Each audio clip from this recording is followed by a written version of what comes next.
Well, greetings and salutations, everybody. Welcome to the best damn movie-related show on the planet Earth, the John Campea Show, coming from right here in my dilapidated yet tastefully reconstrued garage. I'm, of course, your host, John Campea. Good to have you guys here joining us here today. And you know what? Guys, I got to tell you, I look forward to Wednesdays every week because I get to talk to not one, but two gentlemen and scholars, nay, warrior poets. Starting with, of course, writer, director, producer, Mr. Robert Meyer Burnett. Robert, how you doing, sir? That's putting a lot on me. You know, maybe the poet side, but maybe the warrior, not so much. But I'll take it. I'll take it. And, of course, joining us here on this Wednesday, the one and the only Mr. Sean Chandler's here. Sean, how you doing, man? I am doing good. Happy to be here, and it's a fun time to be a Marvel fan. Oh, my, yeah, that's a good time to be a Marvel fan, good time to be a film fan, as there's a lot of really good stuff going on. And that's what we're here to talk about, because the most important people here today are you. Thank you guys for taking your time to spend a little bit of your precious hours with us here as we talk about our favorite things in the world, movies and movie news, TV and streaming, and all that good stuff. So here's how today's show's going to go. We're going to start off by talking about a number of predetermined topics we got lined up for you guys. Then in the second part of the show, I'm going to take your live comments and questions. If you guys have a thought, theory, opinion, question, or an issue you'd like me to discuss, go ahead and fire down into our super chat. Now, two things. One, you have to be watching live to send in a question on the super chat. And two, I have to deem it appropriate to be addressed on the show. But if it meets both those criteria, we'll get to that in the second part of the show. All right, guys. With that all down, let's get things started with this, shall we? Well, you guys will remember that just this weekend, Spider-Man Brand New Day set the all-time opening weekend box office record, breaking what, quite frankly, for a long time I thought might be a record that would never be broken. The record of Avengers Endgame that had an opening weekend of a ridiculous $375 or $357 million. Spider-Man Brand New Day comes along, breaks that record. Insane. And now, kind of a great tradition that I love in the movie business, actually, but Avengers Doomsday's Russo brothers congratulate Spider-Man Brand New Day on the box office success. As they say, the gauntlet has been passed. And what they did a great thing. You guys know we've had the wonderful, living treasure who's been on this show before, Boss Logic. He's just an absolute treasure. So they used an image Boss Logic made for them, which you can see here. And the Russo brothers wrote this when they posted that picture. Huge congratulations to Destin, Tom, Zendaya, Jacob, John, Mark, Sadie, Florence, Michael, Marissa, producers Kevin, Amy, Avi, Rachel, and the entire Spider-Man Brand New Day cast and crew on making domestic box office opening weekend history. The gauntlet has been passed. So this is the continuation of a tradition now in the movie industry that I personally absolutely love and adore. If you go back to when Titanic came out, and this is where for me I think it really started. If you go back to when Titanic came out and it became the biggest film in history, you guys remember George Lucas, I think he put this in the New York Times. He's got all the Star Wars characters sinking on the Titanic. And as Titanic broke Star Wars records, and it says, Jim, congratulations, George. And I thought that was wonderful. And then that tradition continued when Avengers Endgame came along and dethroned Titanic. It said, to Kevin and everybody at Marvel, an iceberg sank the real Titanic. It took the Avengers to sink my Titanic. Everyone here at Lightstorm Entertainment salutes your amazing achievement. You've shown that the movie industry not only is alive and well, it's bigger than ever. Jim Cameron. And then, of course, when Avatar came out later on, did the thing, the Russos wrote a letter, and that it's just been this wonderful, wonderful, wonderful tradition of when like some major box office record gets set, that the filmmakers or directors or stars of the previous record holder write in this, come up with something creative to do. And it's actually almost, guys, become a little bit of a competition about who can now one-up each other when it comes to sending these congratulatory notes. But I don't want to look, this means nothing to ticket sales. This means nothing to how good or bad the movies are.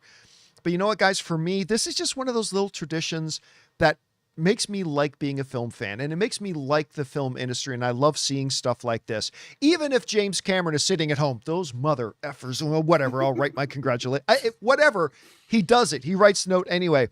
Rob, I don't know if you can remember this going on prior to when George Lucas made that iconic one congratulating them on Titanic, but what do you think about this little tradition that starts? The Russos, of course, writing the note to the Spider-Man guys. What's your favorite thing about this? Well, it kind of shows the esprit de corps that all of these filmmakers have, with one another. I mean, these are filmmakers that have earned the right to work in a very rarefied air. They're pushing technology further than it's ever been pushed. The Marvel Cinematic Universe started out on a wing and a prayer, and they didn't even know if that was going to work with Iron Man 1. All the naysayers like, well, he's a third string character. Who's going to go see that movie? And Marvel bet on that, and when you get to Endgame, you see the culmination of an unbelievable string of beautifully conceived and well executed films that landed with the public. Every time Jimmy C goes to the well, people are like, Cameron's going to screw up this time. Titanic was a failure. No one was going to go see it. The Avatar movies were folly. What's he doing with this 3D motion capture business? And yet it's these big giant swings. Universal, after making $150 million off American Graffiti, Universal's like, we're not going to make Star Wars. What do you want to do? What? And it wasn't until Alan Ladd Jr. said, well, let's see what the Lucas kids got. And then these are people that are happy with the success of other filmmakers. They revel in it. And it kind of, in a way, John, it's kind of the spirit of America, if you want to go that far on our 250th anniversary. I mean, the motion picture business was something that really the United States created. And now to see the culmination of it, I mean, we're literally entertaining the world on a scale that is combining the cutting edge of technology with the grand storytelling of that goes all the way back to people like Homer telling tales. So it's all good. By the way, I forgot to mention, this is actually, because it's really a little creative, this is a neat one. When Avatar retook the all-time box office thing, Marvel Studios wrote said, congratulations to Jim Cameron and John Landau, the producer of the Avatar films, and all of Na'vi Nation for reclaiming the box office crown. We love you 3000. And they made this little video thing that I thought was really cool. It's just a simple little thing. I just thought that thing was really cool. I like that a lot. Anyway, Sean, this is, maybe I'm just being, what's the word I'm looking for? A little romantic about it, but this is a little thing that I really like that happens in the film industry, and I'd like to see continue. What do you think about when you see these things? And have you had a favorite one? Yeah, I mean, I think it's just really classy. Classy's the word that comes to mind. Yeah. And as much as Jim Cameron, the Russos, these are probably incredibly competitive people. Being the top dog meant the world to them. But also, they're acknowledging other people have come along and done something astounding.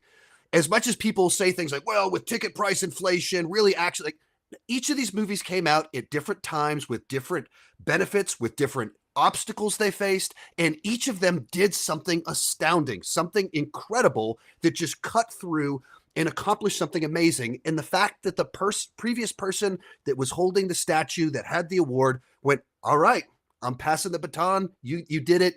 Well done. Classy is the word that comes to mind. Star Wars characters on the Titanic, it's tough to beat that one. That's just really funny. So that is the best one. All right, guys, question is for you. What do you think about this? The Russos wrote a really nice little piece and put this thing out, congratulating Spider-Man for beating their opening weekend box office record. Do you have a favorite one? Maybe Destin's going to have to write his own back to the Russos when Avengers Doomsday comes out. Whatever you guys think about it, jump down to the comment section below and let us know your thoughts. All right, guys. With that down, let's move on to this, shall we? Well, the train wreck that was known as Iron Fist did have, if you ask just about everybody around, one shining light in it. And that one shining light was Colleen Wing, played by Jessica Henwick. That seems to be the one thing everybody can agree on was probably a bright spot in Iron Fist, not just because the character was really cool, written very well, and Jessica Henwick did a great job portraying the character. And when we found out that in Daredevil season 3, we were getting basically the Defenders were all coming back. We know Luke Cage is back. We've now found out that Iron Fist is coming back. A lot of people started wondering about some of the secondary characters surrounding all the various Defender characters. And right at the top of that list was people wondering about Jessica Henwick's Colleen Wing. Well, bad news cometh, because according to Jessica Henwick, Colleen Wing is not coming back for Daredevil Born Again Season 3. This comes to us from the folks over at IGN who write the following. Iron Fist star Jessica Henwick has said her character Colleen Wing won't return in Daredevil Born Again Season 3 despite having talks with Marvel. Wing previously appeared in the Netflix series Iron Fist, Luke Cage, and The Defenders, and eventually inherited the Iron Fist mantle from the show's lead character, Danny Rand. Fans had hoped that Colleen Wing would make her return in the upcoming third season of Daredevil Born Again, which is expected to reunite the main four Defenders for the first time in almost a decade. However, Henwick has said that while she has discussed returning in the role with Marvel, she ultimately opted to pass on the opportunity. This is what she said. I've said multiple times over the years, I would love to come back. I know that everyone is back this season. I'm not in this season, Henwick told Inverse. We did have discussions about whether I should go back this season, but for me, her story ended with her going off into the sunset. She has the Iron Fist. She got Misty by her side. Daughters of the Dragon is happening. She ended on a really great note. Any future storyline involving Colleen needed to be worth unpicking that ending, Henwick continued, rather than having her return only to be just stood in the back of the shot. All right. I have a couple of different thoughts on this. Let me tell you what my first one was, and then I'll tell you what it eventually evolved into. My first thought was, listen, buddy, you're an actor. You're getting offered roles. This isn't your character. You are the actor that plays it, but it's their character. And you say no, they can just recast you. And who are you to say no to coming back and playing the character? The last I checked, your dance card isn't all that full. It's not like you're inundated with other projects right now. You should just come back and give the fans what they want. I admit, that was my first thought. But then when I read her final line again in that quote, where she said, rather than just come back and be the just stood in the back of the shot, I started to rethink my thoughts on this, because I think you can make the argument that rather than risking her future in the MCU, I think you could make the argument she's protecting her potential future in the MCU. Because if she talked with Marvel and as she looked at what the project was going to be, if in her opinion, it was really just going to be a collection of scenes where she's just standing around in the background, or she just happens to be there, then what that ultimately runs the danger of doing is downgrading the value of the character. You remember in Once Upon a Time in Hollywood, when the old producer is talking to Leonardo DiCaprio and say, you can't be the bad guy because then you get beat up, and now everybody's just used to seeing you getting beat up, and now you're useless. Now your name has no value. I think for Colleen Wing, the character, I think maybe the danger of that exists. Like, everybody remembers Colleen Wing's character great. Like, we love that character. If all of a sudden you bring her back into Daredevil season 3, and she's like the 7th or 8th person on the call sheet, and most of her stuff is just standing around in the background, you devalue the character, and I think you run the danger of limiting the opportunities for her to be in other Marvel stuff later on. Whereas now, if you say, you know what, I don't think this is right for me to come back, then as of right now, we still remember her the way she was in Iron Fist, and we still have her in that high regard. So guys, I admittedly might be overthinking it, but I quickly went from, oh, here's an actor who thinks too highly of themselves, thinking they can turn out, to, you know what? Maybe this was the smart move, because it might put her in a better position for other Marvel stuff later than if she did accept it. I could be wrong about that, and I might be overthinking it. Sean, you read her comments. I don't know if you're like, again, I didn't like Iron Fist, but I did like her in it an awful lot. I would love to see Colleen Wing back. What do you think about her position on turning down coming back for Daredevil season 3? With that last sentence, I think it does make a good bit of sense to me. If you just look at who is already established as core members of the show, because it's Daredevil Born Again, an established show, and then we're adding in Luke Cage, Jessica Jones, Elektra, and the Iron Fist. Everyone else is a higher priority than her. Yeah. So she's like, you're coming back. Like when she's like, I'm just going to be standing there. I'm the secondary character to Iron Fist, who's the least popular of these other characters that are returning. And you immediately go, oh, why as an actress would she want to do that if she doesn't have a substantial part, if there's not really an arc, she's just tagging along with Iron Fist?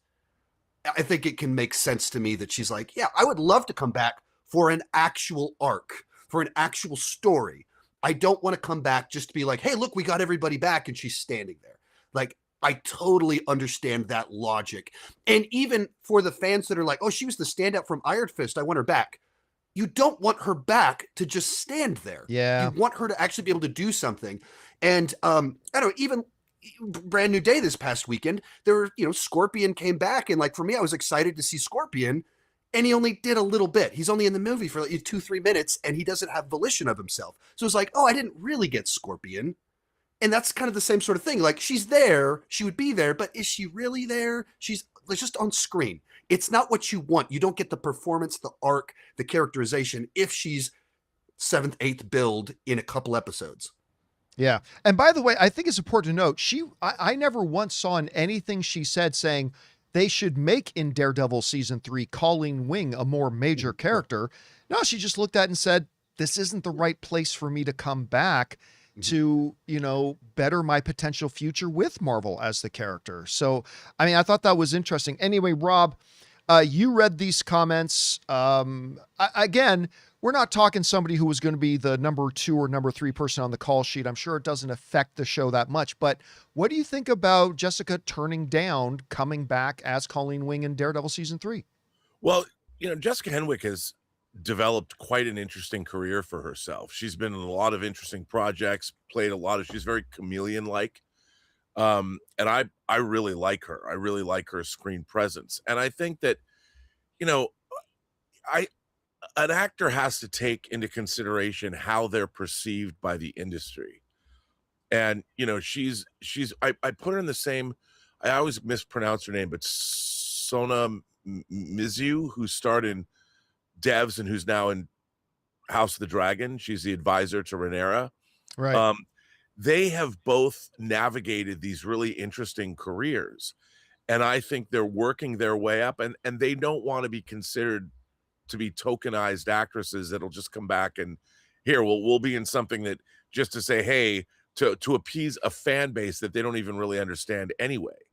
And it's like, look, if I'm going back to a show that I was a big part of, I want to go back and I want to have something to do. I mean, actors, first of all, an actor is only as good as their last role. They're building a career, and she's a really fine, talented actress who's definitely on the ascendant track.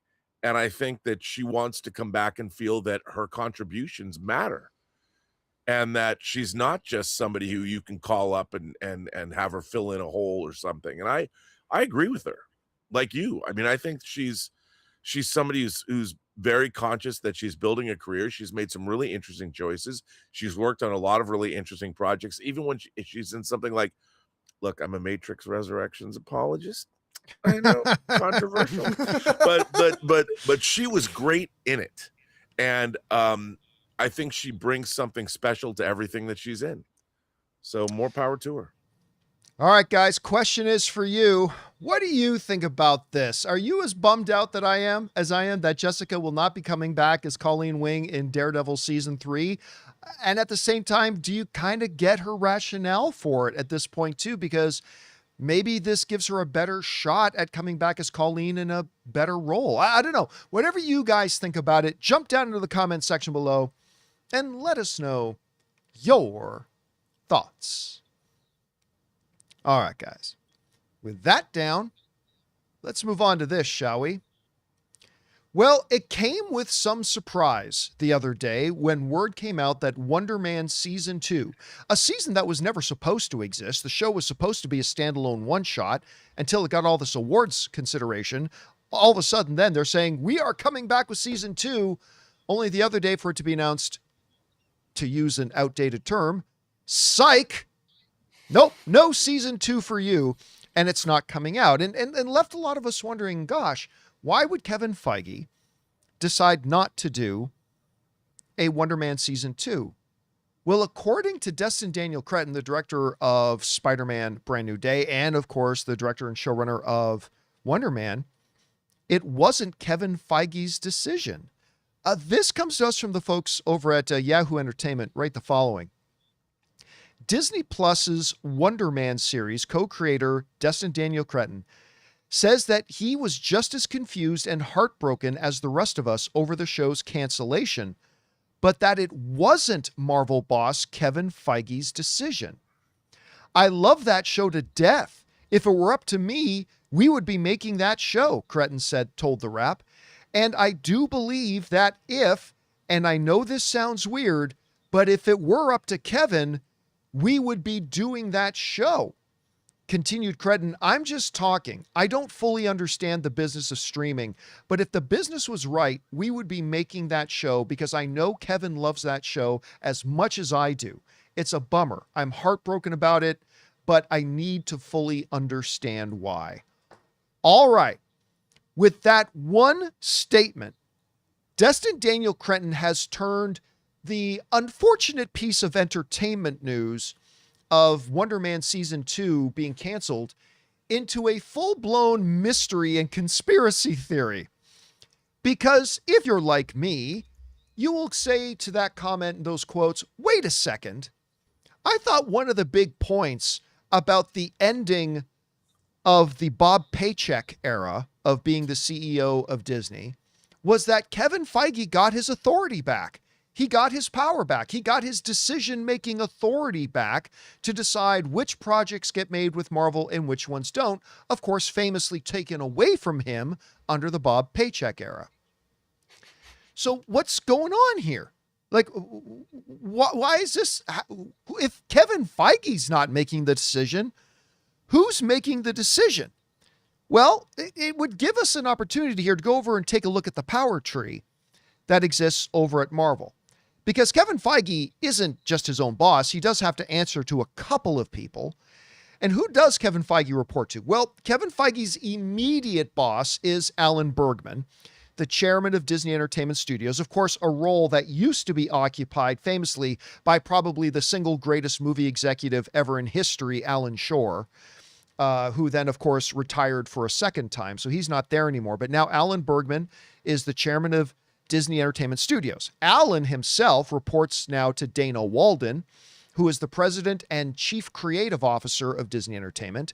And Dana Walden reports, of course, not to Big Papa Iger, because he's retired again, but rather Disney's new CEO, Josh D'Amaro. So there are three bosses here for Kevin Feige, which means one of these three jackasses has to be the one that canceled Wonder Man Season 2. And by the way, maybe canceling Wonder Man Season 2 was the right move. I don't know. I don't know the inside thing. I'm not saying they're all jackasses, but there is only three answers because Kevin Feige within Marvel has all the authority within Marvel. And there are only three people in human existence that has authority to tell him yes or no to something he wants to do in Marvel. That's Alan Bergman. That's Dana Walden. and that's the new CEO, Josh D'Amaro. Because one of the things that I don't like the notion of or the idea of is going into a new era in Disney where Kevin Feige doesn't have the freedom to do what Kevin Feige wants to do. Now, listen, Kevin Feige always took his marching orders from Alan Shore and Bob Iger. Absolutely. He always had to check in with them. He always had to get approvals from them. But for the most part, they just gave him guidance, set a few guardrails, but for the most part, kind of stayed out of his way, for the most part. So who would have the audacity, the unmitigated gall to step in and tell Kevin Feige, oh, that television show you want to do, Wonder Man? Yeah, you can't do it. I think the most likely person in this chain here is Dana Walden. I think that's the most likely person, being the chief creative officer of Disney Entertainment, because I don't know that Alan Bergman would step in and tell Kevin Feige not to do something without the blessing of Dana Walden. Now, even if we put on our Sherlock Holmes caps and figured out which one of these three told Kevin Feige he had to cancel Wonder Man, it doesn't answer the question why.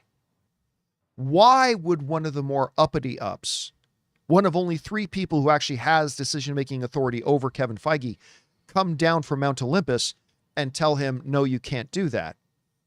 And I think there are two potential reasons that are legitimate.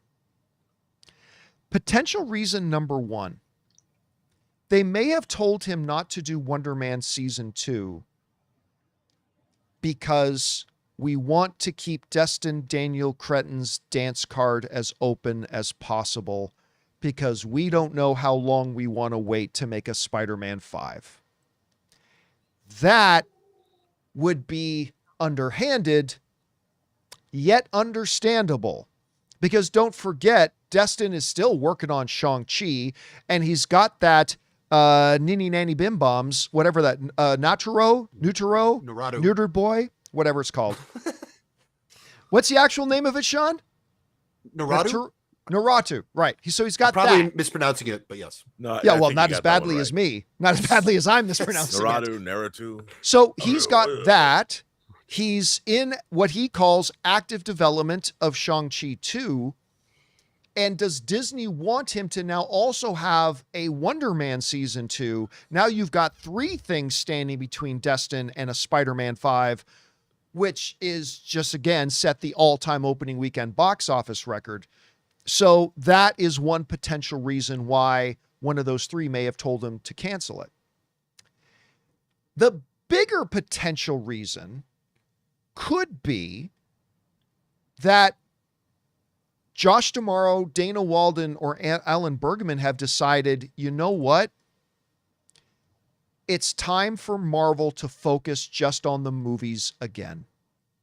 Marvel has never been, I don't think many of us would argue that Marvel has never been better or firing on all cylinders more or at peak performance more than when they were just putting movies in theaters.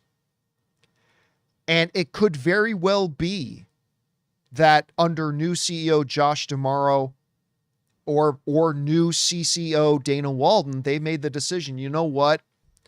Let's not have Kevin and his team dividing their attention between making series for Disney Plus. So there have been some whispers going around the last couple of weeks that Disney may be making moves to just tell not only Marvel, but Star Wars to not worry about making original shows for Disney Plus anymore and focus more on making their movies, which will in turn serve Disney Plus better when those movies then go onto streaming. So who, I say, told Kevin Feige he couldn't make Wonder Man Season 2 is not as big of a question as why would they do it? And if it is, guys, either one of those two options, I may or may not agree, but it's understandable.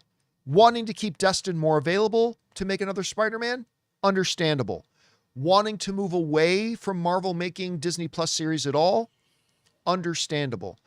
Anyway, Rob, you heard the comments from Destin saying if it was up to Kevin, we'd still be doing a Wonder Man Season 2, which immediately made me sit up and go, whoa, wait. So my question for you, two-parter here. Who do you think told him he couldn't do it? And number two, probably the more important question, why do you think they would tell Kevin Feige not to do a Wonder Man season 2? Well, I honestly think it comes straight from the top. I think Disney has a new chairman, that's taken over from Bob Iger. And our new chairman, I think, has a mandate across all platforms. If something is not pulling its weight, no matter how good it is, no matter how critically acclaimed it is, if it's not making money, if it's not bringing in subscribers, we're not going to continue with it. And it has nothing to do with anything other than that. And I think, on the other hand, though,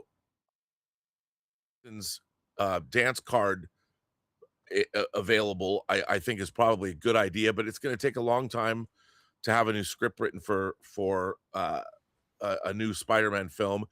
And I think that Wonder Man, the problem with Wonder Man is it's a wonderful show that not a lot of people watched.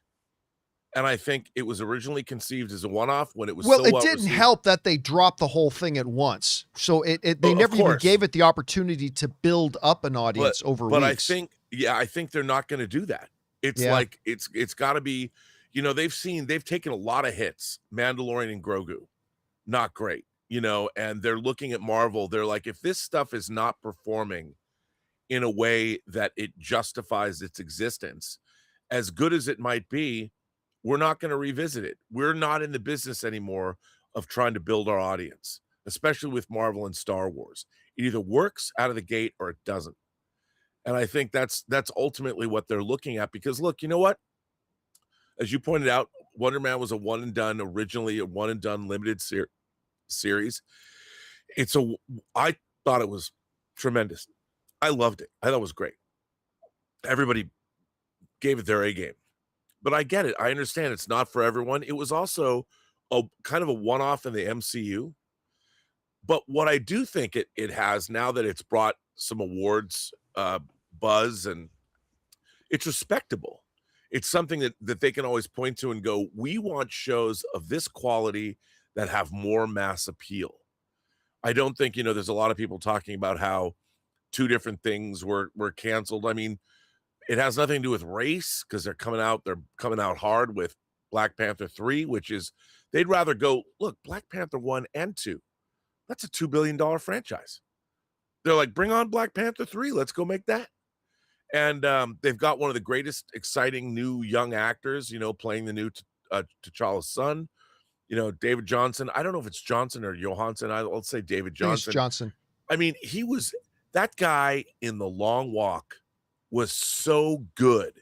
Yeah, he was great. He was great in Alien Romulus, the way he could literally change himself into a different, artificial person. He's an incredible actor, and he's going to bring something really special to T'Challa. And I just think it's money. I think it has to come down to the fact, and I think even Kevin Feige, he's like, he probably had that mandate. He's like, look, I understand you can have all you want, Kev. You've got total autonomy, but what trumps your power is money. And at the end of the day, we'll give you. I don't think that means he's not going to try new and interesting things in the future. I think they're pulling back their biggest franchises from streaming, and they're going all into theatrical. And that's what it is. It's simple as that. That's what I think. What about you, Sean? The same two questions for you. Who do you think ultimately was behind telling Kevin Feige not to do Wonder Man season 2? And could it be one of the reasons Rob and I have suggested you buy into one of those? Could it be another one that we haven't brought up yet? What do you think? Yeah, I mean, I piggyback on what Rob just said about, probably goes all the way up to the top of, they're trying to get back to a time period where everything Marvel released was this water cooler conversation. That phase 3, every movie was an event. Even if Captain Marvel, that people weren't crazy about with its legacy, made $1 billion. Like, everybody saw it. And so there's this time where everything they did hit and it was big. And then something like Wonder Man was intentionally very niche, and the people that watched it loved it, but it had very small appeal to a broad audience. Yeah. And you just contrast that with, all right, we gave this guy Wonder Man and we got awards, and we gave him Spider-Man and we made $1 billion in 4 days. Like they're just, ultimately they're a business, and you go, we were historically the water cooler franchise that everybody saw everything and talked about it, wanted to be a part of it. That's what we want to do. That's what we want to be. And so we got to make some hard choices. And I think that comes from the top. I think some of it also is kind of what you talked about with Destin being one of their top guys. And clearly Kevin Feige has thought that for a while because he was supposed to do Kang Dynasty. Yeah. And then when his concession prize, like, we're not going to get you an Avengers movie. We're only going to give you the follow-up to Spider-Man No Way Home. Like, this is someone they obviously tremendously trust. And then he delivered. He did it. And it's confirmed, right? He's one of your top guys. And do you want to have him work on something just to get awards? Or do you want him to be one of the guys that is free to help get this thing back to the excitement, the momentum of phase 3? That makes a lot of sense to me. And I don't know if this has anything to do with it, but I don't know if you saw this news story that Disney Plus partnered up with TikTok. Yeah. And so soon TikTok content's going to be on Disney Plus in the near future. They're going to give assets to creators if they opt in. And you can just see, like, I don't know if there's any connection at all, but that is Disney Plus moving in a specific direction and also canceling some other things in a different direction. And one of these doesn't cost money. One of these things costs millions and millions of dollars to create every episode. So is there a connection there? I don't know, but they're both related to what will be the content on Disney Plus in the future. All right, guys, the question is for you. What do you think about this? Destin Daniel Cretton, the showrunner of Wonder Man, has come out and said it wasn't actually Kevin Feige's decision to cancel Wonder Man Season 2, asking us, well, then who did and why would they do it? We've given you some theories. Do you have any of your own? Whatever you guys think, jump down to the comment section below and let us know your thoughts. All right, guys. With that down, we still have a number of other things to talk about here, including Paramount is screwed. That and Spider-Man isn't. We're going to talk about both those things and a couple things more. But before we do, we're going to take a quick second here and thank the sponsor of today's episode of the John Campea Show, our friends at Mars Men. Guys, we want to take a second and thank a sponsor of today's video, Mars Men. Guys, you know that one of the frustrating things about getting older is realizing that the things that used to come naturally suddenly require a lot more effort. You wake up tired, workouts feel harder, recovery takes longer, and by the middle of the afternoon, your energy and focus can completely disappear. And that's where Mars Men comes in. Mars Men is designed to support healthy testosterone levels, natural energy, and stamina using 8 clinically dosed ingredients. There are absolutely no synthetics or needles, and it's made in the USA and third-party tested. Some men report steadier energy, stronger workouts, and better recovery, and it comes with a 90-day money-back guarantee. For a limited time, our listeners get 50% off for life, plus free shipping and 3 free gifts at mengotomars.com.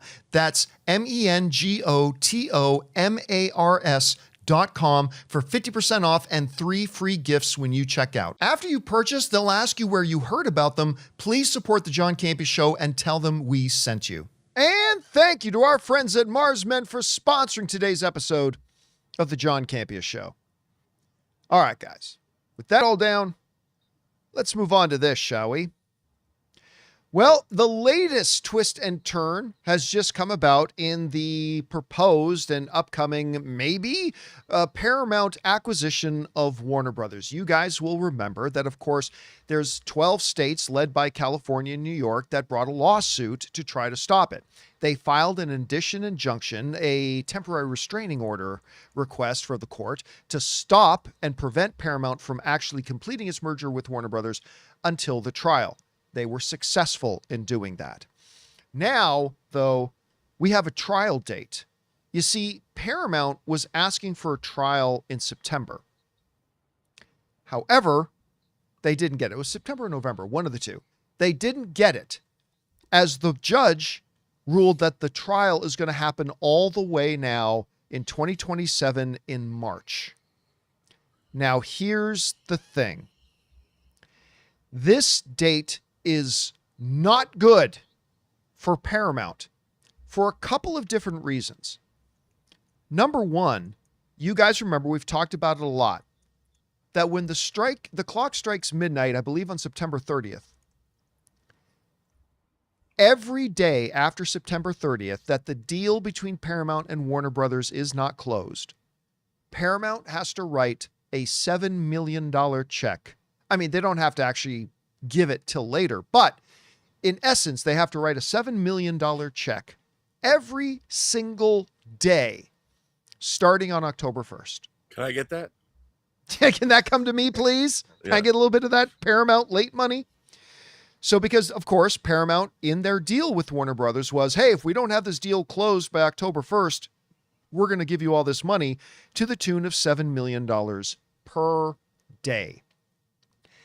This trial isn't even starting until March. By the time this trial gets going, Paramount is going to owe the good shareholders of Warner Brothers $1.2 billion. That's what that's going to add up to. But that, guys, isn't even the main problem. That's not the main problem for them with this March 2027 trial date. The problem is this, as we talked about before, the magical date is June 4th. On June 4th, Warner Brothers head David Zaslav manifests the contractual power to say, deals off.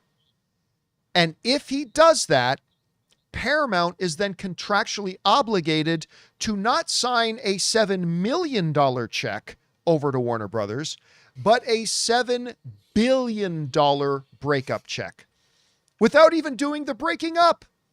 It can be David Zaslav on June 4th that says, deals off, it's not me, it's you, get out of here. Oh, and on your way out the door, give me $7 billion. Bruh. So Paramount needs to have this whole thing done and wrapped up. But here's the problem with the March deadline, or with the March trial date. This is why Paramount's kind of screwed.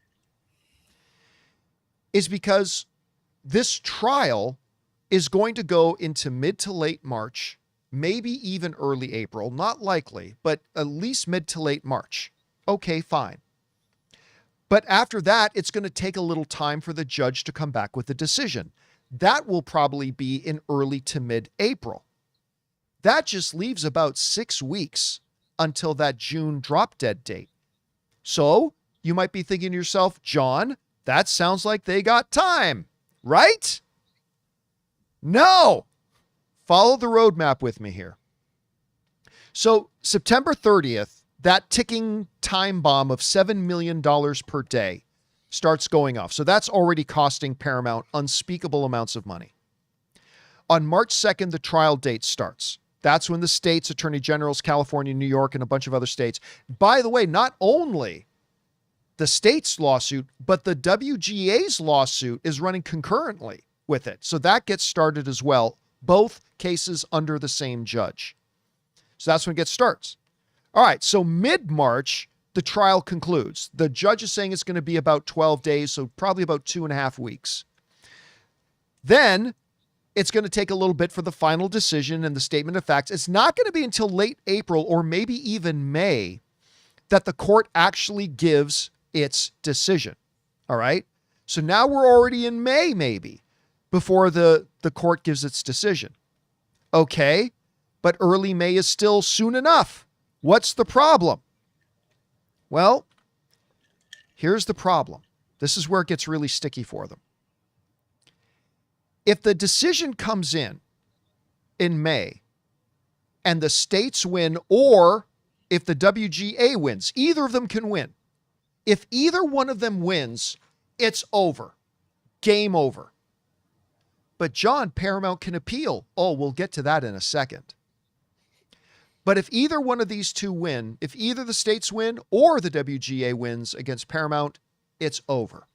Okay, let's say for a second that Paramount not only wins the case against the WGA, but also wins the case with the states.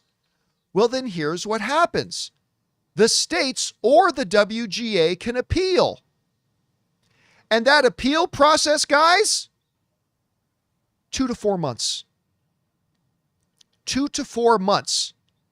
Now, I'm not a mathematologist, but 2 to 4 months after May puts them way past the June 4th deadline. way past the June 4th deadline. So while they're sitting with their thumbs up their asses waiting for an appeal process to get started, June 4th hits the calendar and David Zaslav saunters into the room with a top hat and a cane and says, F off and give me $7 billion. And that's over. It's done. So here's what it'll happen. If, and this is a huge if Paramount wins against the states, and if Paramount wins against the WGA, even if that happens, the immediate thing that's going to happen is both the states and the WGA are going to file for an appeal. And the first thing they'll do in filing for that appeal is file for a stay pending appeal motion. That just means, hey, courts, just like you gave us a temporary restraining order, can you also please give us a stay, meaning that Paramount's not allowed to go ahead with their merger until the appeal is done. And at that point, it's game over. It's game over if the WGA wins. It's game over if the states win. Even if they lose, it's game over if the stay of pending appeal gets granted. But let's say, for example, what happens if Paramount wins against the states, Paramount wins against the WGA, and they win in a motion to stop a stay pending appeal? Let's say they win all of that, which is highly unlikely, but it's possible. It is possible. So let's say that all happens. So before the appeal gets started, Paramount goes ahead and merges with Warner Brothers while they're waiting for the appeal. This brings up a problem known in the business world as unscrambling the eggs. So even without a stay, unscrambling the eggs, after closing is highly risky and difficult. Here's the thing. What unscrambling the eggs means is that once you merge two companies together, it becomes a titanic Herculean feat to try to split them back up again. It will ruin Paramount. If they go ahead, if they win against the states, and if they win against the WGA, and if they win against the motion in the states, and if they win in the motion against the WGA, and if they don't have that stay granted, and they go ahead and merge with Warner Brothers while waiting for the appeal, they put themselves at risk at literally financially ruining themselves if they have to then later, 2 or 3 months later, have to undo the merging. It will financially cripple them. So, and if they don't go ahead and merge while waiting for the appeal, well, then June 4th hits, the termination deadline. Warner Brothers Discovery has the option to opt out and cancel the deal and collect $7 billion. At which point somebody may say, oh, but wait, maybe Warner Brothers doesn't exercise that right to terminate it. Maybe David Zaslav comes in and says, you know what, Paramount, don't worry about it. We're going to give you 2 more months. Here's the problem with that, as pointed out in the Wall Street Journal. At that point, Warner Brothers shareholders sue David Zaslav. So there's not going to be a lot of choice. So guys, when you sit back and look at this cobweb of all these things, all because of the date that the judge set and that June 4th deadline, and having to win not 1 but 2 trials. And then if you lose either of them, you're done. And even if you win, now you got to face a stay, which pushes you past, and an appeals process that pushes you way past the June 4th deadline. Anyway, their road to victory, which is something I refer to a lot, the road to victory here for Paramount still exists, but it's narrow. It's so very narrow. And I think that's the reason why David Ellison just came out publicly and said, while he's still saying, I'm confident we'll win. No, he's not, because he also said very publicly, we're very open. This is it. He said this. We are very opening to settling this. Of course you are, because that is your only way out. And so at this point, is it game over? No. But there are about 35 different paths this goes down that leads to Paramount's defeat, and maybe one that doesn't. Can they still win? It's yes. Yes, they can. Is it likely? at this point, it's very unlikely. And you guys know that's a big change of tune for me, because I've been saying forever that I think there's going to be compromises made and there's going to be a little bit of give and take. But at the end of the day, Paramount's going to own Warner Brothers. I simply don't believe that anymore. I believed it for a long time. I don't know that I believe it anymore. Anyway, Sean, we've now got this ruling came down that seems just like a detail, the start of a court date. But that court date puts insane amounts of pressure on Paramount and puts their backs against the wall. And I just don't see a lot of ways forward from them here. What is standing out to you the most about this entire convoluted situation? And what do you see as Paramount's potential way out here? Well, every week, the most stressful time of the week for me is when you give the update on every new obstacle that Paramount is facing. Like, it's just, you just read it off. I'm like, oh dear, this is awful. A month ago, it was all of the different threats, all the different lawsuits. And then the last 2 weeks, it's been just that narrowing window of like, there's just so little they can do to be victorious. There's only a series of bad options and maybe some luck at some point in time. But I, like you said, I just don't see a clean victory in any of this. I don't see a way out of it. No matter what, it goes really bad is what it currently looks like. So I'm sure they're just looking for whatever is the easiest way to have the fewest losses and save as much face as possible. But it just looks like this thing's coming down, falling apart. You know, I've seen some people in the live chat asking a very reasonable question. It's like, well, wait a minute. Why did Paramount not see this coming? Why would they put themselves in a situation like this? There was a great article that actually came out in Variety this morning where they wrote about that very specific thing. And what they wrote in that article was basically that the Ellisons were under the firm belief that once Trump's Department of Justice and the Trade Commission okayed it, that it would be clear sailing. They really wouldn't be running into any more obstacles, which obviously did not end up being the case here. There was a lot of obstacles still in the way. And again, there is still, by the way, the other little thing in this is that the guy financing all this for the most part, Big Daddy Ellison, he's losing billions of dollars by the day right now. If you're following Oracle, like Oracle has been dropping like a rock lately. I think they said David Ellison or Larry Ellison's personal value has dropped $120 billion in the last 30 days. So, I mean, at what point do you tap out? At what point do you say no more? I don't know. Again, Rob, there is, I want to be very, very, very clear about this. There is still angles here where Paramount may come out of this and have Warner Brothers, whether it's a settlement with the WGA, whether it's that very, very small road getting through the legal process. There is still a way that could happen. I just see it being very improbable at this point. What about this whole thing is standing out to you the most, and what do you think is the ultimate outcome here?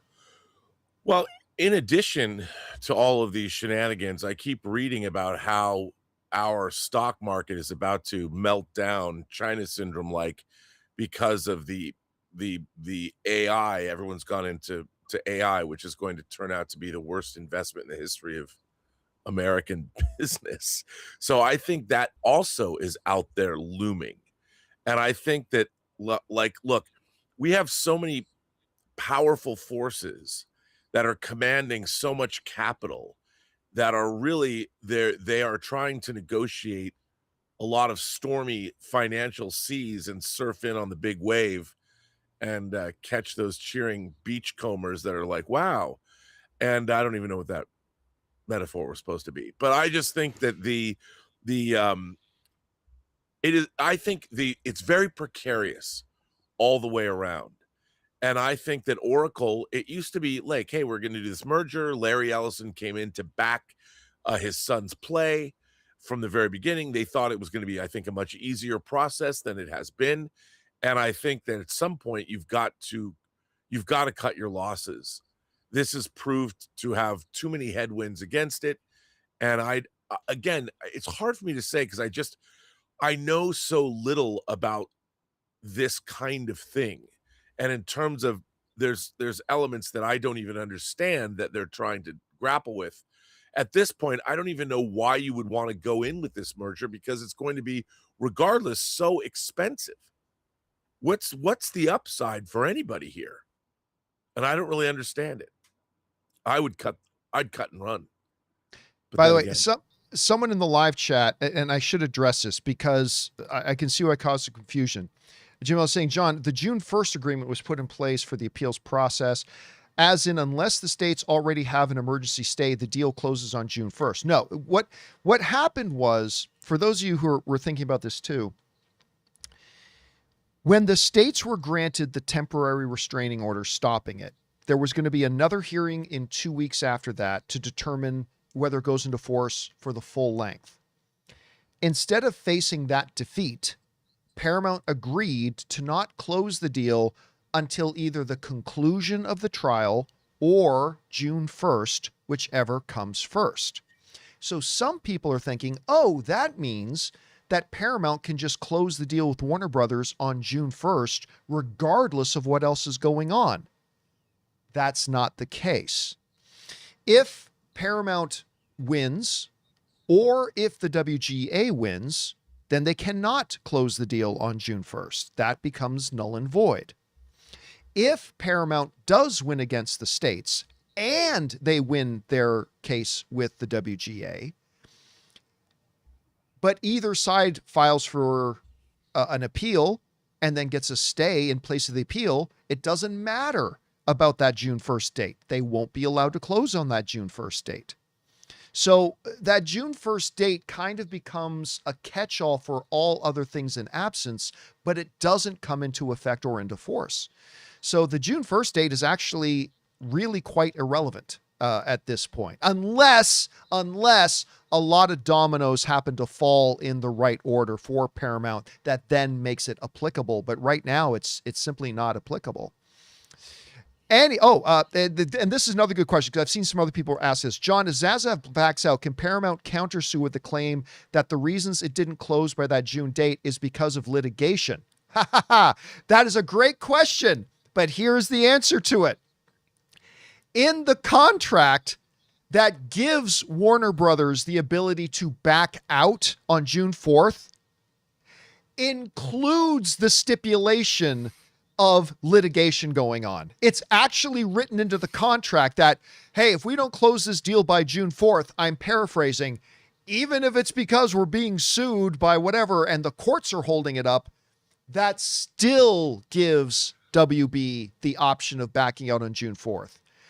Because the reason that's the case is because Paramount was making assurances to Warner Brothers about their ability to close. That's why there's this ticking $7 million fine. They told Warner Brothers shareholders, accept our offer. It'll be smooth sailing. There'll be no problem. We'll be able to close this deal and you'll get your money. We're so confident that if we don't close the deal by September 30th, we'll pay you $7 million a day.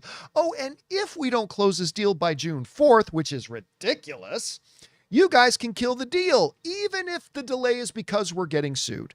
So it's a very, very good question, Benji, but the answer to it is because it's already in the contract that allows them to kill the deal because of litigation. So it's a pickle that Paramount finds themselves in. Not a pickle without a lid. They may be able to get out, but we'll see. Guys, question is for you.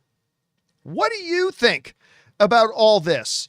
The judge has set a trial date, and it ain't the early date that Paramount was hoping for. It's going to be all the way down into March of 2027, which is going to make it, let's say, extremely difficult for Paramount to get this thing all wrapped up by June 4th and David Zaslav's date when he can cancel the deal and take $7 billion from them. Whatever you guys think is going to happen here, jump down to the comment section below and let us know your thoughts. All right, guys. With that down, let's move on to this one final thing here, shall we? Well, Spider-Man Brand New Day, as we've been talking about here, set the all-time opening weekend box office record this past week. It also set the all-time highest grossing Monday in box office history on Monday. Oh, and by the way, It also just grossed the biggest Tuesday box office in box office history. And that has led to a number that is rather astounding. According to Variety, Spider-Man Brand New Day has now passed $1.15 billion.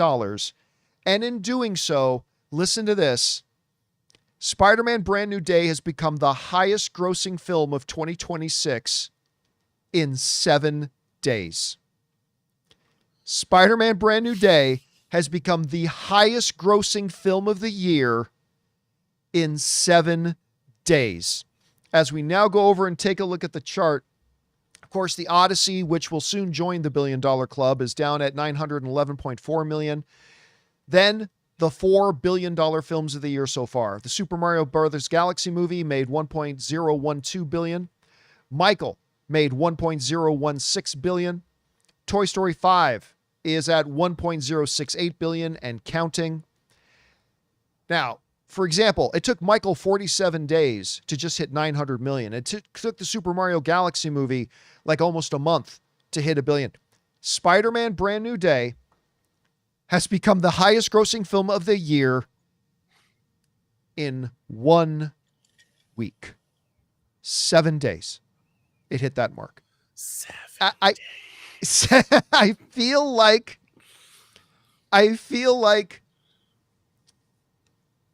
this is just stupid. Every single day for the last week, we are talking about Spider-Man Brand New Day doing something that has never been done before. I don't know if we've ever had more than halfway through the year a movie come out that became the biggest film of the year in just 7 days. I mean, maybe Avengers Endgame did it. I mean, I'd have to look back, but even if it has been done, it doesn't happen often. And this is just absolutely like staggering to me because again, guys, last night, Ann and I thought again, oh, let's go see Spider-Man. I could not find a theater with 2 seats together at my local AMC, at the AMC Riverside Tyler Galleria. I couldn't find, unless it was like the front row or 2, which we don't want to sit in. Other than that, either no seats or no seats with 2 seats together. I looked in the regular laser, no go. I looked in the AMC XL, no go. I looked obviously in the AMC Dolby, no go. I didn't bother checking with 3D because I don't fucking drink Marlowe. I'm not going to go watch a useless 3D screening. So I didn't even bother looking at 3D. I then even looked, Rob, I looked at the Irvine Spectrum. Said, oh, maybe I'll drive out there so we can go see Spider-Man tonight. No 2 seats together. Did you read that over this past weekend, the Irvine Spectrum became the top grossing theater? For Spider-Man. More people went to go see Spider-Man at the Irvine Spectrum than any other movie theater in America, which tells me they probably used a lot of their theaters to show Spider-Man Brand New Day. So I mean, this thing is just, they all went to see it on the weekend and they're going to see it again. Now, I know we talked about this because of the Monday box office, guys, but we get a lot of movies that are great and people want to rush out and see it again, but they aren't waiting to rush out and see it again. Like Tuesdays don't sell out with casual moviegoers. You know what I'm saying? These are people who saw the film and could not wait 5 more days to see Spider-Man again. Didn't want to wait a week and a half to see Spider-Man. People are going to see it coming out and getting on their apps right away and saying, where can I get my next seats? And they're rushing out to see it again. And same problem tonight. Ann and I try to look and there's slim pickings for tickets for Spider-Man tonight. So Sean, let me ask you, the movie's great. We know it's great. But we've seen a lot of great movies that we don't necessarily feel the urge that I got to see this again tonight or I got to see it again tomorrow. What is it about Spider-Man Brand New Day that has just people feeling like not only do they have to see it, they have to go back and see it again immediately and right away? What's that stickiness factor? Yeah, I mean, on this show a week ago, I said I wasn't sure if it was going to have that stickiness factor because it didn't have the hook, the gimmick of multiple Spider-Men showing up. And so it doesn't have as obvious of that hook. I mean, of course, everyone loves Spider-Man.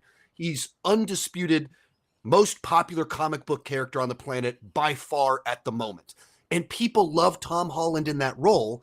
And this is like, it feels like that return to an era of the MCU where everything was just so exciting. And when you go to a theater and it's packed, being a part of that energy, it's exciting.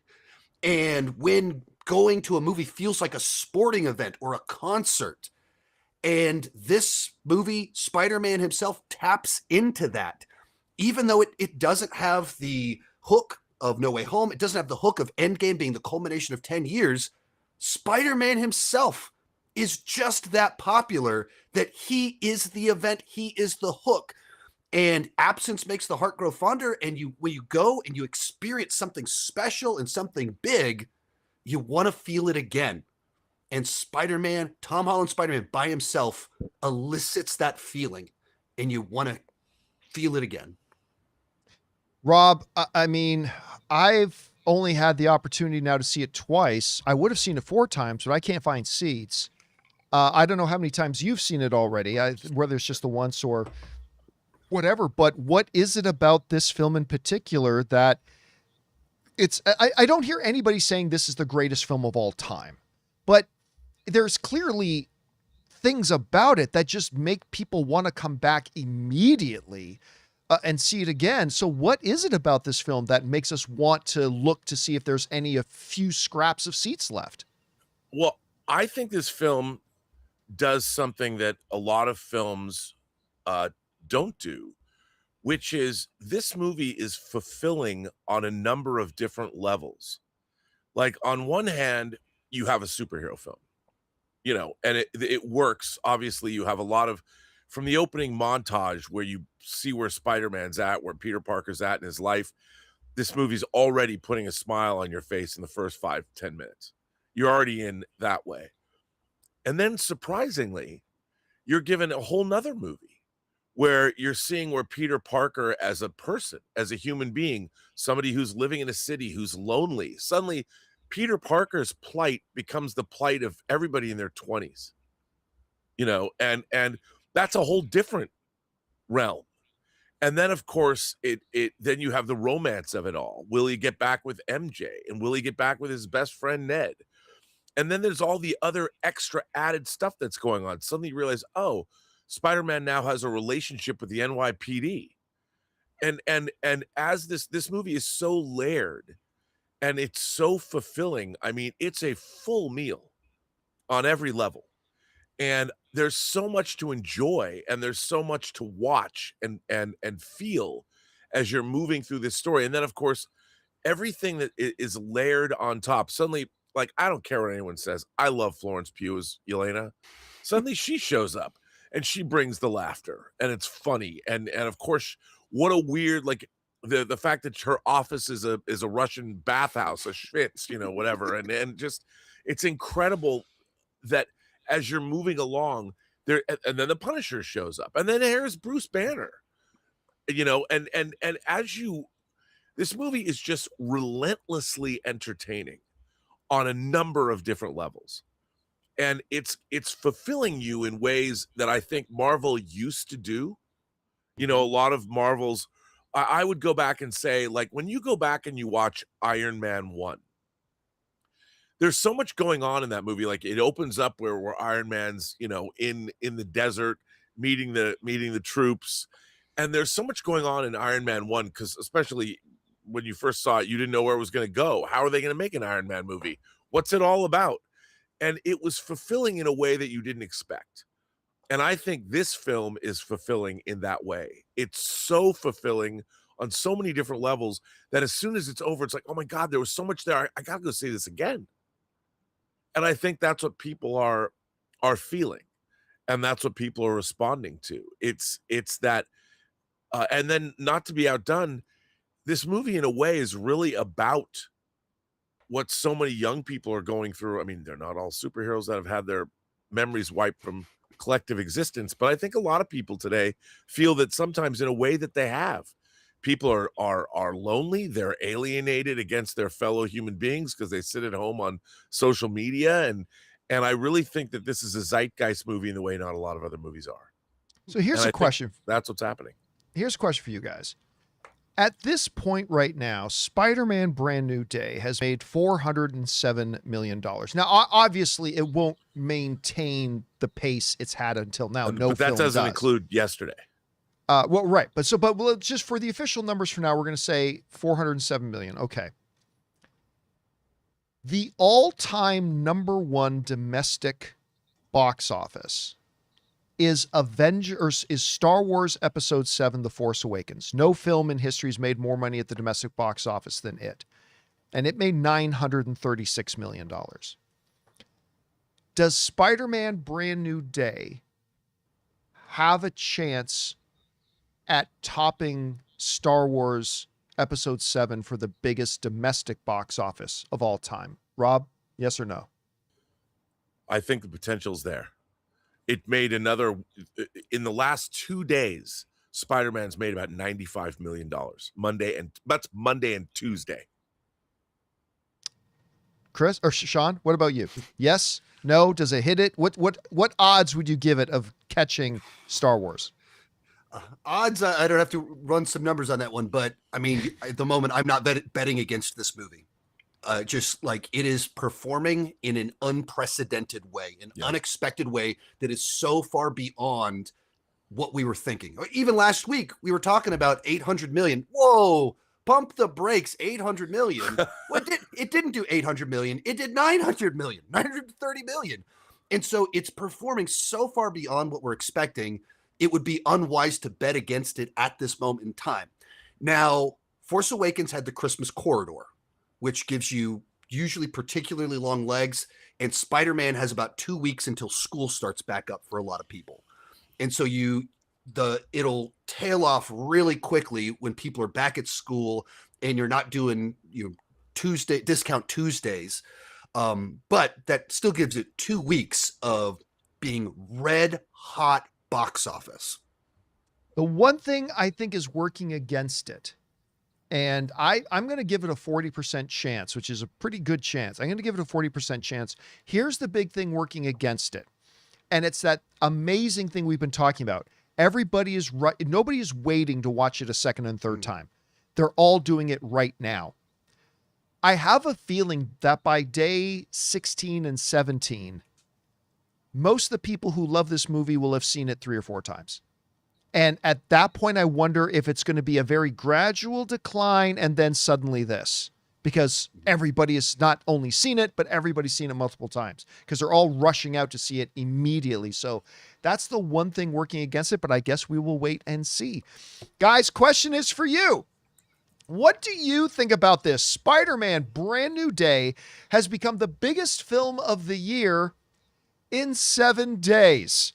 How much bigger can this thing get? Whatever you guys think about all this, jump down into the comment section below and let us know your thoughts.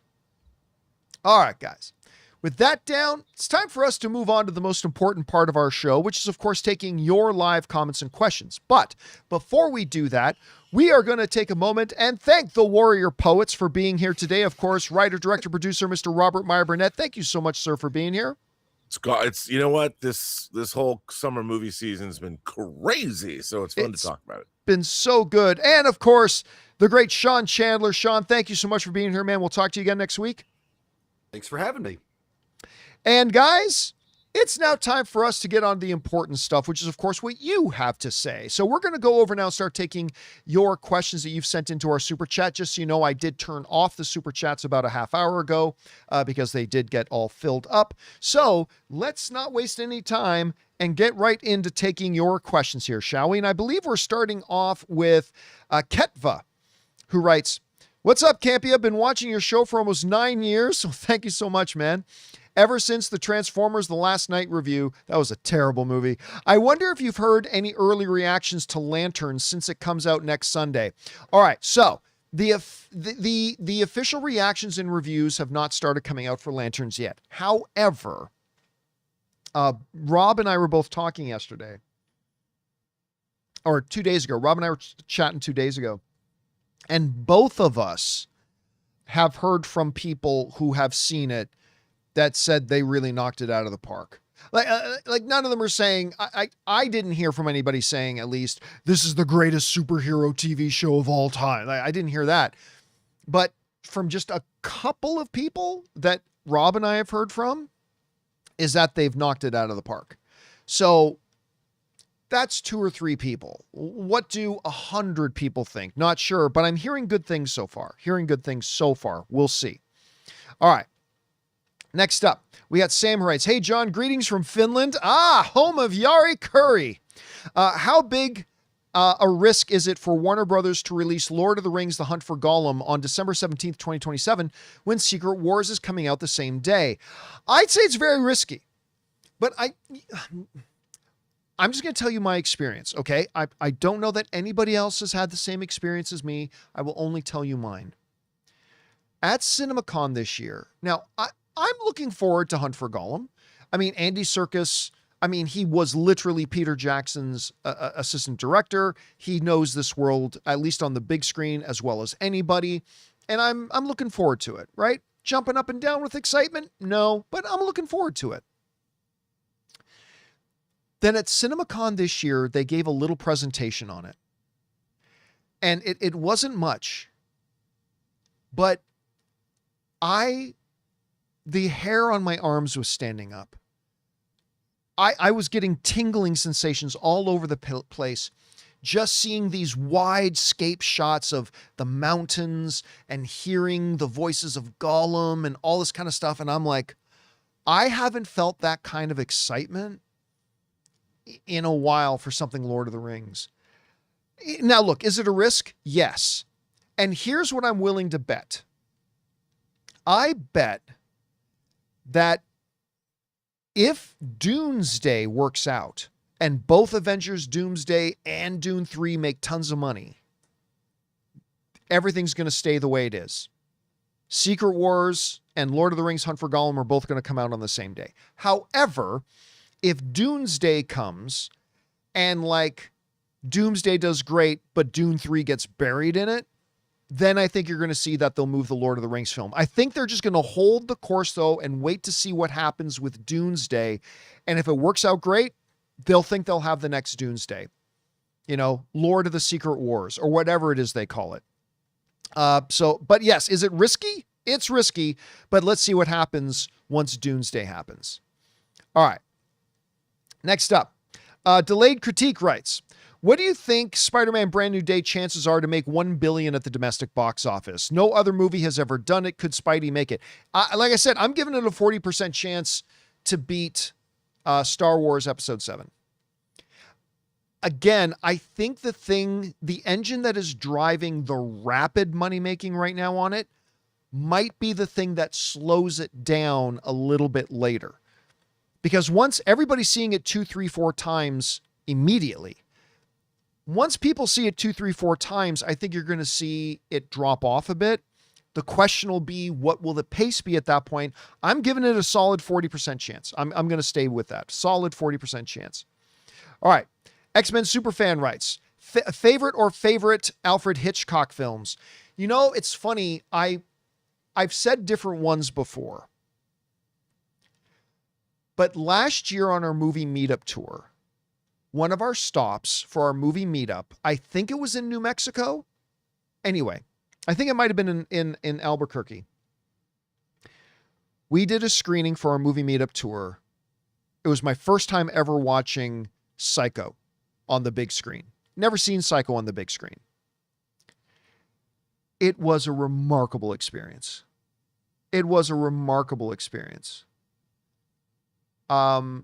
And while I've said, when talking about Hitchcock films before, I've mentioned a bunch of different ones as being my favorites. And I've always kind of thought saying Psycho is kind of like a cop-out one, right? Blah, blah. But after watching Psycho on the big screen, I'm going to go with Psycho.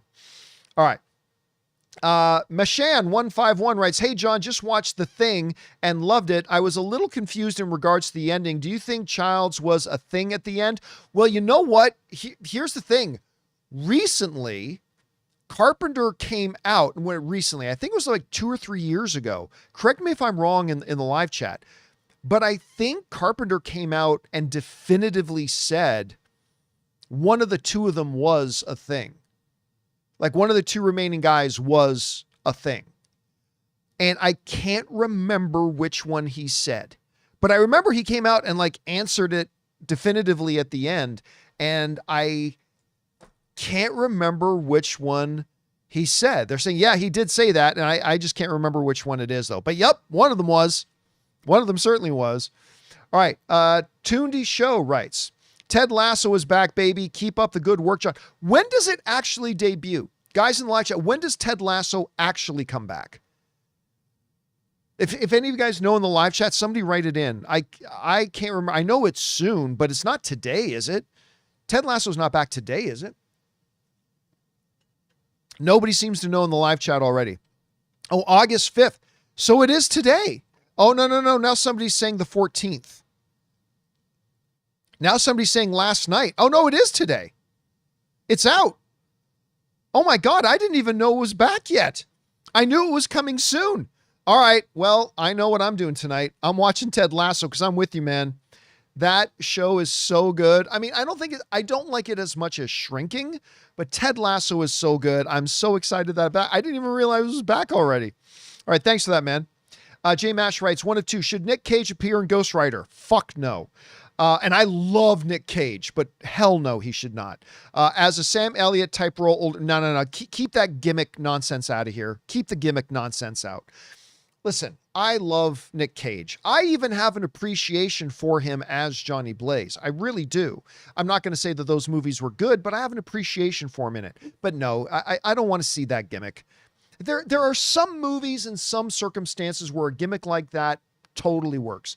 I don't think this is it. I do not think Nick Cage should be, and I don't think he would want to come back anyway. All right. Christopher Brickner writes, after a great Monday and Tuesday holds at the box office, do you think Spider-Man Brand New Day will outgross Avengers Endgame at the domestic box office? Yes, I do. Yes, I do. Whereas, let me bring this up again. This is the Star Wars number domestically, 936 million. This is the Avengers Endgame number.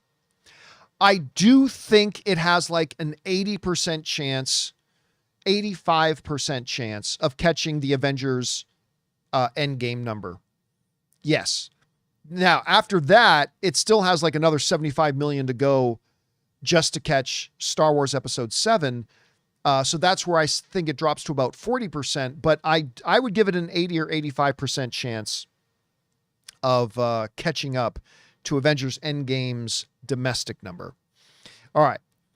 Johnny Got Lost writes, Ding dong, the witch is dead. I know it's too soon to declare the deal dead, but it seems like fate that this comedy of errors is what kills the acquisition. Yeah, you guys know right up until about a week or two ago, I'm terrible at keeping track of time, but right up until about a week or two ago, I was firmly of the belief that, both sides are going to make some compromises. Paramount will give a couple of things up. They'll do some wheeling and dealing, but I've said for a year, at the end of the day, Paramount will get this deal closed and Paramount will acquire Warner Brothers. They'll make some compromises, but it'll get worked out and they'll do it. As of just a couple of weeks ago, though, with all these recent rulings, I no longer think that. I've had my mind changed. New information makes you reevaluate your opinions, right? So this new information leads me to be very skeptical. Very, very skeptical when it comes to their ability. This might be it. Again, it's not over.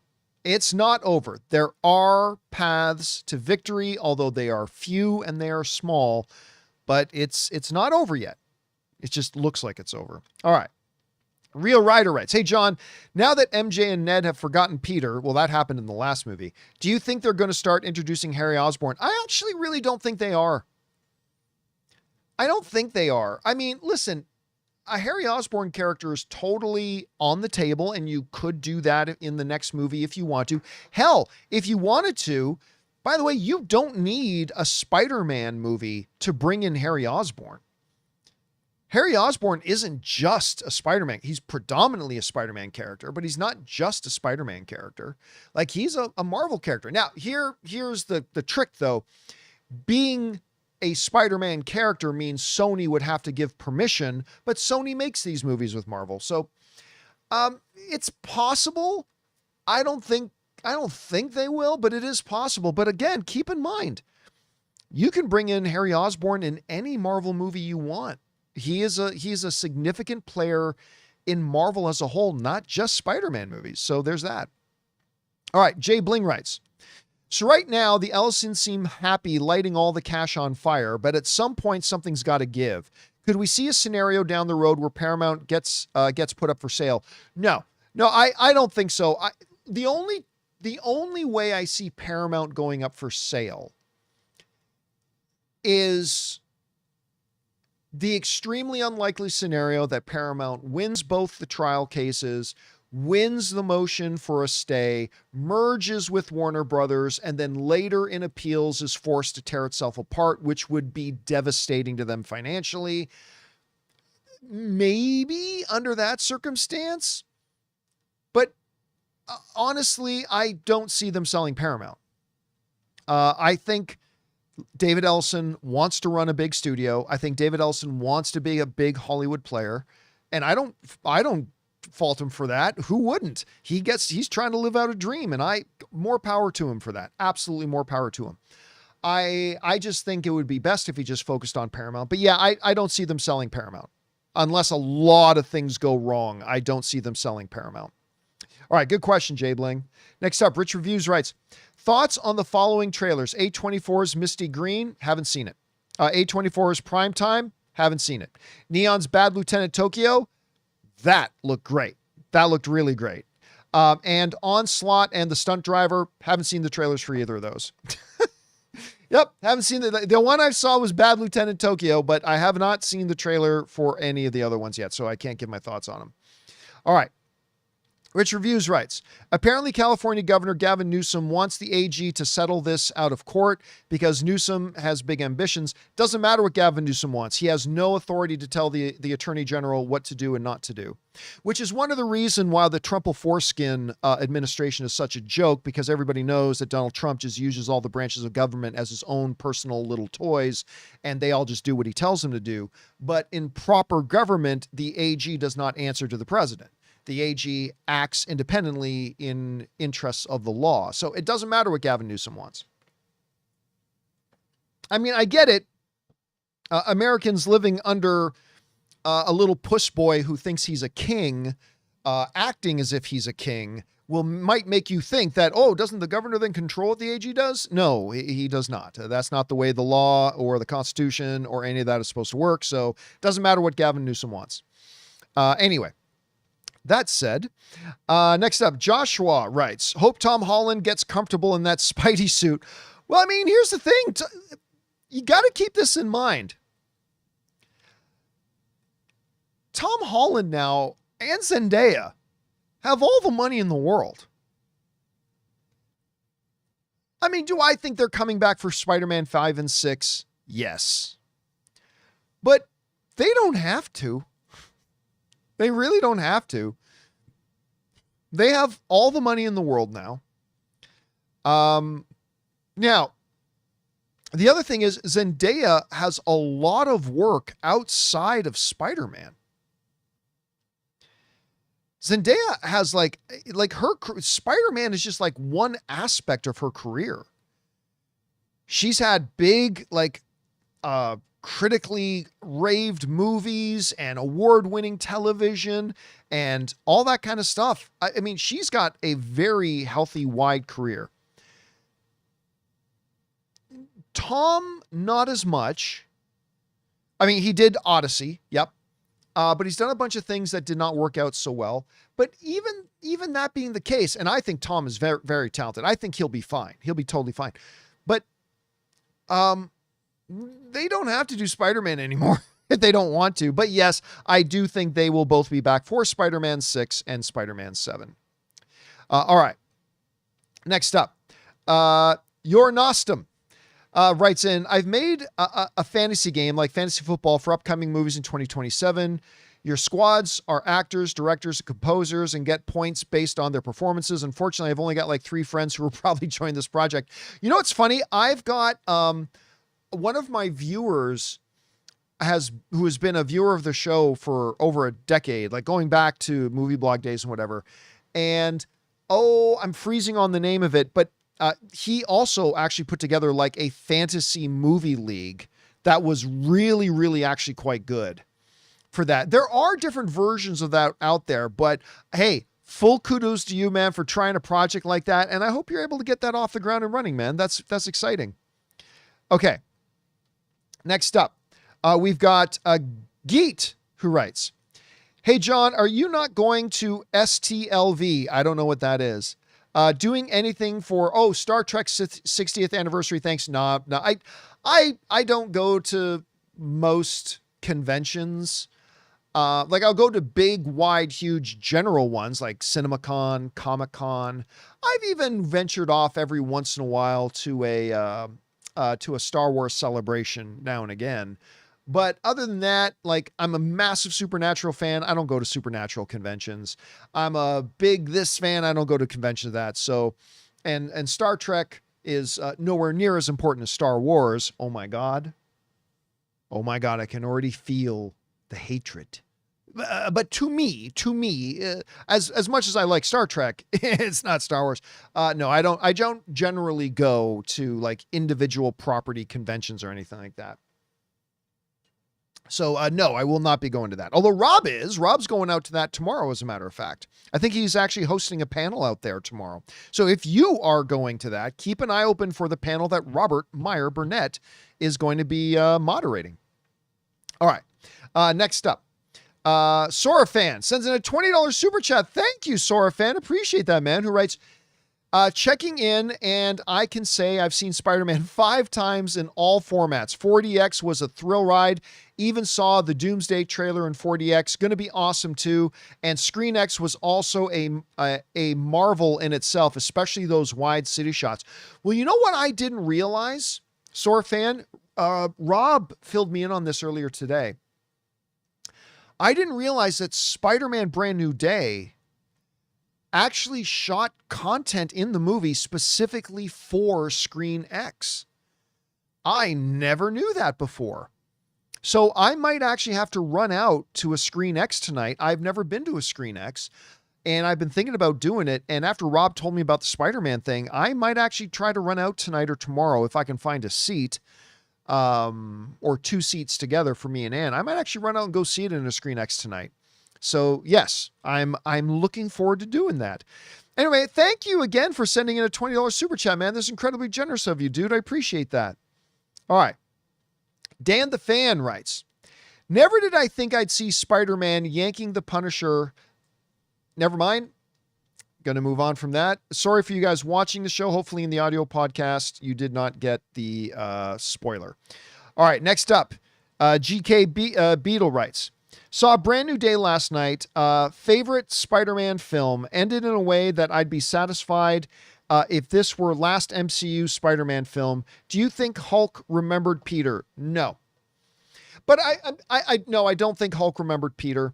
But I do think, and again, can't really go into it. Can't go into why I thought that. I mean, you all know Hulk is in the movie. He's in the trailer. So I can just say, no, I don't think Hulk remembered Peter, but I cannot elaborate as to why. All right. Sora Fan also writes in again and says, oh, by the way, got my IMAX tickets for Brand New Day and can't wait. Yeah, I've not seen it in IMAX yet. I think I'd like to go see it in IMAX. All right. Dia writes, what's in Dune 2 that makes it the best movie in 10 years? Everything. I'm not going to sit here and do a full 30-minute breakdown of the greatness of Dune. I've reviewed it. I've talked about Dune 2 many, many times. It is the greatest motion picture made in the last 10 years. So I'm not going to sit here for a half hour and go into it all again. All right. Dia writes, are there any comic book films that are all-time great films to you? That's a great question. I think, well, I mean, like right off the top of my head, I think The Dark Knight, I think Logan, I think there's a real argument to be made for Captain America, Civil War. Yeah, I'd say there are 3 or 4 of them to me. Now, when you say an all-time great film, do you mean in a list that can only hold 4 films, or when you're talking about your general ideas of all-time great films, that there could be 30 or 40 of them. Like, because when I think of an all-time great, I think of a collection out of the 100,000 movies that have been made, a collection of 30 or 40 of them. And do I think if I had a list of that, like 30 or 40 of them, that I would put a couple of comic book movies in there? Yes. I still think the original Avengers movie is probably the best comic book movie ever made. I think there's strong arguments to be made for The Dark Knight, for Logan, and probably a couple of others if I thought them. So yeah, I would think there would be a couple that would fit in there into that list of 30 or 40. At least to me, I think a couple would fit in there. All right. Dia also writes, Spidey's weekday grosses suggest it can beat episode 7 domestically. Even Endgame trailed episode 7 day to day. Spidey is ahead. Yes, but don't forget this. It absolutely can. But also remember that every year that passes, movies become more and more front-end loaded. What I mean by that is the movie-going audience, when they have movies they're interested in seeing in theaters, they're going earlier and earlier. For example, Avatar, the highest grossing film of all time. Spider-Man had a $360 million opening weekend. Avatar is the highest grossing film of all time. Any of you guys know how much it made on its opening weekend?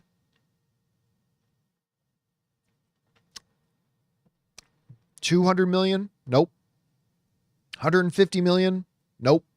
$120 million? Nope. $100 million? Nope.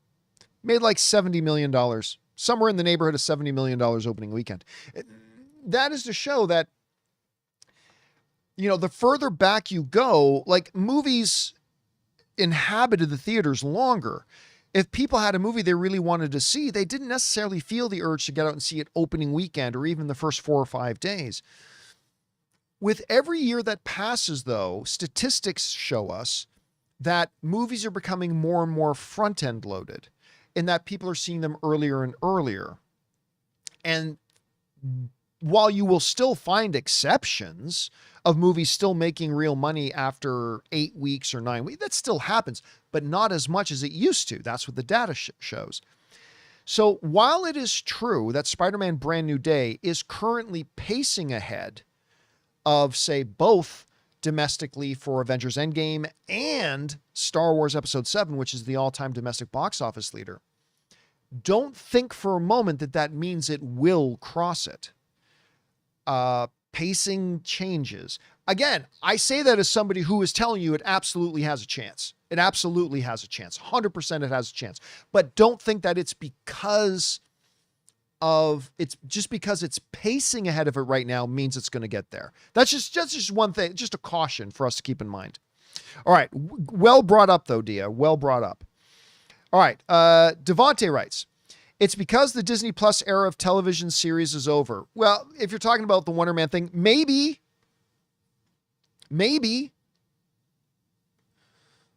I think Marvel's place is on the big screen. I think Star Wars' place is on the big screen.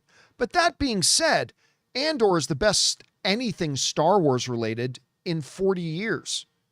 There hasn't been anything nearly as good as Andor in the universe of Star Wars since the original trilogy. Like, there's the original trilogy, then there's Andor, and then there's everything else. But I am still one of these guys of the belief that Star Wars' true place is on the big screen, that Marvel's true place, and I've loved a few Marvel shows, but I think Marvel's true place is on the big screen. So maybe Disney is just going to get away from making originals. Maybe they're going to get away from making originals and just use it as the place where all their content then goes to after it's been in the movie theaters. I think there's a lot of success to be had for them if they did that, but we'll see. We'll see how it all evolves. All right. Thanks for that, Devontae. Free Art Productions writes, is there a chance Then when Steve Rogers returned the Soul Stone, he had Tony Stark's soul reborn. When you take the Soul Stone, you give a soul. So the reverse should be true? No. No, that's not happening. They're not doing that. And I don't think that's how it works. It's a soul for a soul. If anything, the taking in Avengers, the taking of the Soul Stone costs Black Widow.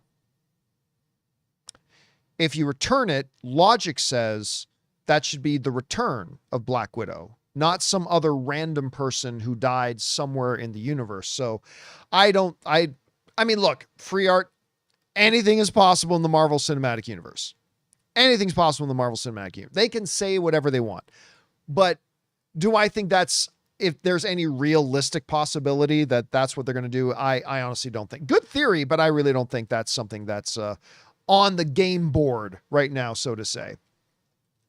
And all right, guys, that will do it for today's installment of the John Campea Show. Thank you guys so much for being here and making our little dumb show a part of your day. It's incredibly appreciated. Big thanks, of course, to Sean Chandler, Robert Meyer Burnett. Huge thank to the thousands of you guys in the live chat, even still right now. Appreciate you all so much for being here. And a big thank you to you guys who sent in the super chats. Number one, because you gave us fun things to talk about. But number two, you supported our channel as you did it, and all of us involved with the show. Thank you guys so very much for your support. Make sure you guys come on back tomorrow. It's going to have Jonathan Voico and 3C Films. Chris Parker is going to be here as well. And we've already got a couple things lined up for us to talk about tomorrow. I'm very excited about it. Looking forward to seeing you guys then. That will do it for me for now, guys. Thanks a lot for being here. My name is John Campea, and until next time, my friends, bye-bye.